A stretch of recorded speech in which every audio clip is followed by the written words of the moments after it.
শাশ্বত ভারত কথার মন্ত্রীতে চালিত সকলকে স্বাগত। বিষয় শ্রী মা সারদা ও নারী প্রসঙ্গ। আজকে নারীরা শিক্ষায় দীক্ষায় যোগ্যতায় কোনো দিক থেকে পুরুষের চেয়ে কম নন।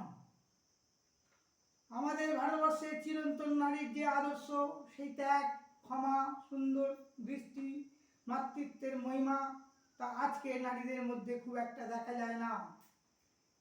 সেই ত্যাগ, ক্ষমা, সুন্দর দৃষ্টি, মাতৃত্বের মহিমা, তা আজকে দেখা যায় না। যেমন শ্রীরামকৃষ্ণের যোগ্য সহধর্মিণী শ্রীমা সারদার মধ্যে দেখি সেই বলিষ্ঠ ব্যক্তিত্বের উদাহরণ। তিনি কখনো জননী, কখনো স্ত্রী, কখনো রামকৃষ্ণ সন্ন্যাসী সঙ্গের সঙ্গনেত্রী। যখন যেরূপই তাকে দেখি না কেন, সেই কঠিন কমল ব্যক্তিত্বের সমন্বয় আমাদের সর্বদাই চোখে পড়ে। ব্যক্তিত্ব তো চোখে দেখা যায় না, ব্যক্তিত্ব ধরা পড়ে মানুষের আচার ব্যবহার, চাল চলনে। শ্রীমা সারদা ব্যক্তিত্ব ছিল ধীর, স্থির, পবিত্রতা, উদাহরণ, চরম মাতৃত্বের মণ্ডিত্য। তিনি যেন মঙ্গল প্রদীপ জেলে রেখেছেন সব জায়গায়। সবার মধ্যে ঈশ্বরের মানবী রূপের সার্থক প্রকাশ তিনি। দেবীত্বের চোখ ধাঁধানো আলো নিয়ে তিনি আসেননি, তিনি এসেছেন আমাদেরই ঘরের সাধারণ মেয়ে হয়ে। তাই তার ভক্তরা কেউ কেউ যখন জগন্মাতা, মহামায়া, দুর্গা ইত্যাদি বলে তাকে স্তুতি করেছেন, কখনো তিনি বিচলিত হননি। তিনি বলেছেন, ঠাকুরই তো সব, আমি কে? স্বামীর প্রতি ভক্তি, নিজের ক্ষমতার প্রতি এই যে ঔদাসীন্য, এও তো ব্যক্তিত্বের এক রূপ।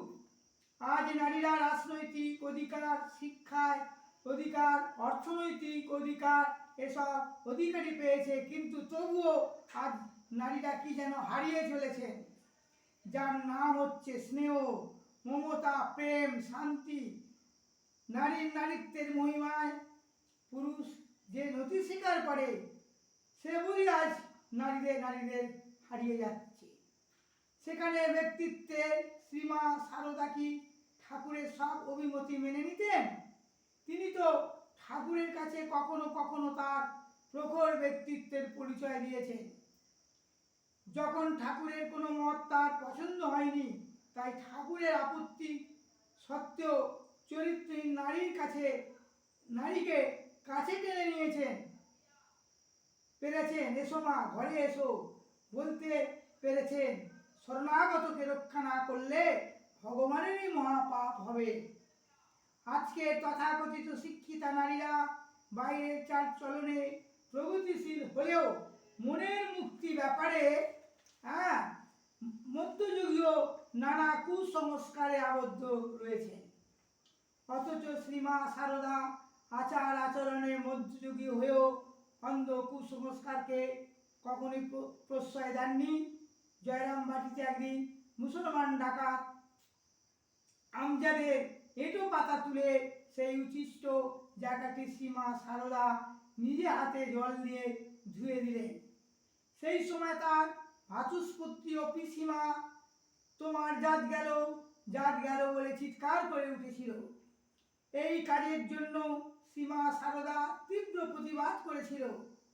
আমাদের মনে রাখা দরকার, শ্রীমা সারদা ছিলেন আচারনিষ্ঠা ব্রাহ্মণী, তবু তিনি তাকে ধমক দিয়ে বলেছিলেন, আমার সরস যেমন মা শারদানন্দজি যেমন ছেলে, এই আমজাদও তেমনি আমার ছেলে। শ্রীমা সারদা আজকের নারী না হয়েও প্রগতিশীল মনের পরিচয় দিয়েছেন আক্ষরিক অর্থে। তিনি নারীদের মুক্তির সঠিক পথ দেখিয়েছেন। ত্যাগের মধ্য দিয়ে, সেবার মধ্য দিয়ে। এই ত্যাগ ও সেবা তখনই আসবে যখন নারীরা কল্যাণ ধর্মে দীক্ষিত হবে, সংসারের আর 5টা মানুষের সুখ দুঃখের শরিক হবে। শ্রীমা সারদা জয়রাম বাটিতে ছুটে গেছেন ভাইদের সংসারে গোলমাল থামাতে। আবার রাধুর মাও হয়েছে। ললিনী দিদির সঙ্গে বসে রুটিও বেড়েছেন। আবার অসংখ্য ভক্তদের হাজার সমস্যা সুরাহা করেছে।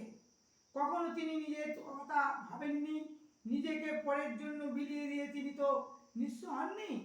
পরশু তিনি যে সকলের কাছে পরন্তু